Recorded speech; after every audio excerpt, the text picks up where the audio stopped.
भूतिया चिड़ियाघर। शहरों में लोगों की आबादी लगातार बढ़ती जा रही है। इसके लिए रिहायशी इलाके भी बढ़ते जा रहे हैं और रिहायशी कॉलोनियों को बनाने के लिए जंगल कट रहे हैं। लेकिन जंगल में रहने वाले जीव जंतु रिहायशी विकास से सबसे ज्यादा प्रभावित हो रहे हैं। ऐसे ही सरकारी आदेश के अनुसार एक जंगल काटा जा रहा था। उस जंगल में बहुत से जंगली जानवर थे जिनको संरक्षित करने के लिए एक चिड़ियाघर बनाने पर विचार चल रहा था।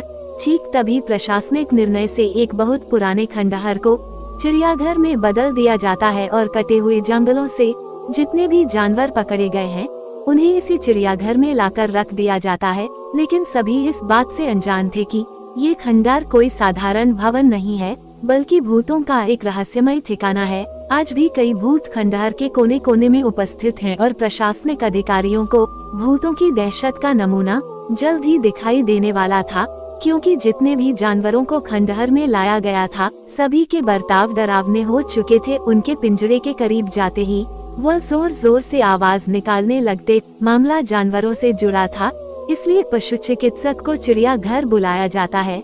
लेकिन पशु चिकित्सक को भी कुछ खास जानकारी नहीं मिलती। सभी जानवरों के खून की जांच करने के बाद भी उनके शरीर में किसी तरह का कोई इन्फेक्शन नहीं पाया जाता।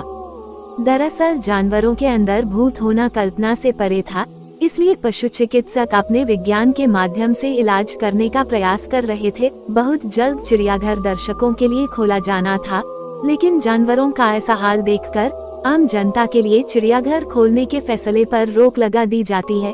शासन की मुश्किलें बढ़ती जा रही थी और जानवरों की हालत बद से बदतर होती जा रही थी। उन्हें एहसास होने लगा था कि जानवरों के जंगल को काटकर शायद हमने बहुत बड़ी गलती की है। चिड़ियाघर के अंदर भालू, हाथी, शेर, सांप और कई तरह के पक्षी रह रहे थे। एक रात सभी जानवर भूतिया प्रभाव से उग्र हो जाते हैं और खंडहर की दीवारों को धक्का मार मार के गिरा देते हैं। दीवार गिरते ही सभी जानवर रिहायशी क्षेत्रों की तरफ दौड़ पड़ते हैं।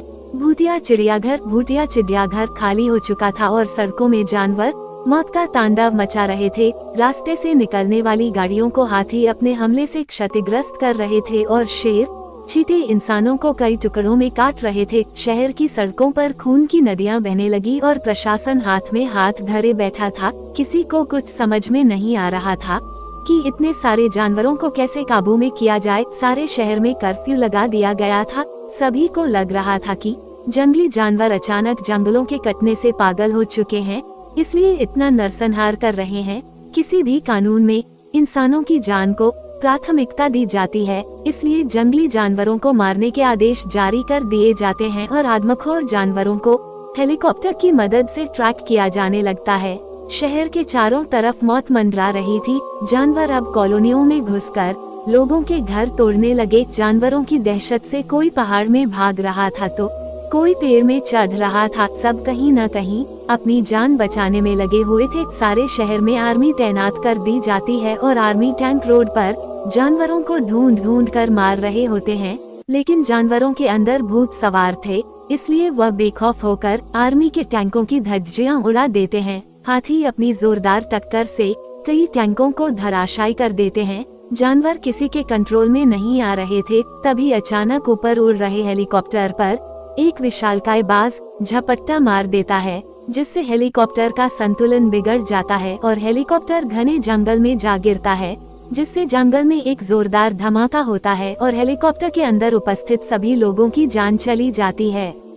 भूतिया जानवरों ने आतंक मचा दिया था, लेकिन इसके लिए जिम्मेदार हम लोग थे, जिन्होंने उनके जंगलों को अपने फायदे के लिए कटने दिया और जंगली जानवरों को मजबूरी में उस भूतिया चिड़ियाघर में आकर रहना पड़ा। आर्मी की गोली से अचानक एक शेर मर जाता है, जिसे उठाकर अनुसंधान केंद्र लाया जाता है ताकि उसकी जांच से पता लगाया जा सके है कि सभी जानवर किस वजह से ऐसा बर्ताव कर रहे हैं। सभी परीक्षणों की रिपोर्ट आने के बाद वैज्ञानिकों को पता चलता है कि जानवरों के मानसिक हार्मोनल परिवर्तन हुए हैं और यह बदलाव कुछ समय पहले ही हुए हैं।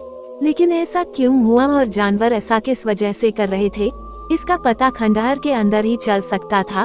वैज्ञानिकों को खंडहर में कुछ संदेह उत्पन्न होता है, इसलिए वह जांच करने के लिए अपने यंत्रों के साथ उसी भूतिया चिड़ियाघर पहुंच जाते हैं और सारे खंडहर के कोने कोने की फ्रीक्वेंसी की जांच करते हैं।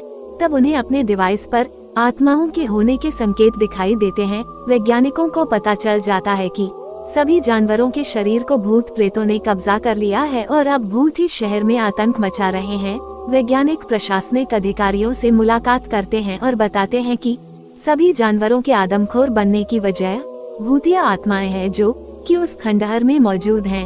हमें जानवरों के अंदर से भूत निकालना होगा ताकि जानवरों को संरक्षित जा सके और शहर को शमशान बनने से रोका जा सके। जानवरों को पकड़ने के लिए स्पेशल कमांडो की एक टीम बनाई जाती है, जिन्हें कुछ खास हथियार दिए जाते हैं। कमांडो एक एक करके सभी जानवरों को बुलेट गन इंजेक्शन की मदद से काबू में कर लेते हैं, लेकिन मजबूरी में कुछ जानवरों को जान से मारना पड़ता है।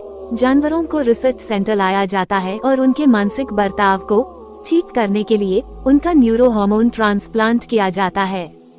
कई दिनों के इलाज के बाद सभी जानवरों की हालत ठीक होने लगती है, लेकिन उस भूतिया चिड़ियाघर को हमेशा हमेशा के लिए ध्वस्त कर दिया जाता है। भूत केवल इंसानों को नहीं, जानवरों को भी क्षति पहुंचा सकते हैं। ये बात वैज्ञानिकों को समझ में आ चुकी थी और जानवरों के आतंक के खत्म होने के साथ ये कहानी गोस्ट की कहानी भी समाप्त हो जाती है।